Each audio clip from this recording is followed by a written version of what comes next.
आपल्या बिझनेसचा सगळ्यात dangerous customer कोण? आपल्या बिझनेसचा सगळ्यात डेंजरस कस्टमर म्हणजे जो कस्टमर आपल्याकडे नेहमी उधारी मागत असतो.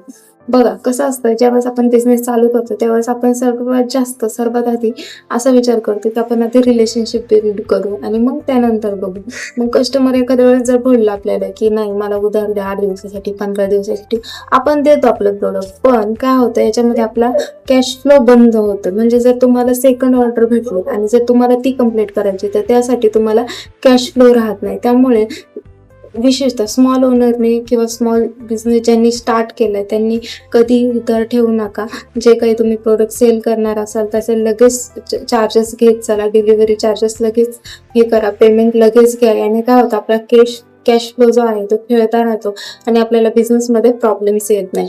मग अशाच प्रॅक्टिकल बिझनेस टिप्ससाठी आपल्या ऑफिशियल योगा कपेलला नक्की फॉलो करा. धन्यवाद.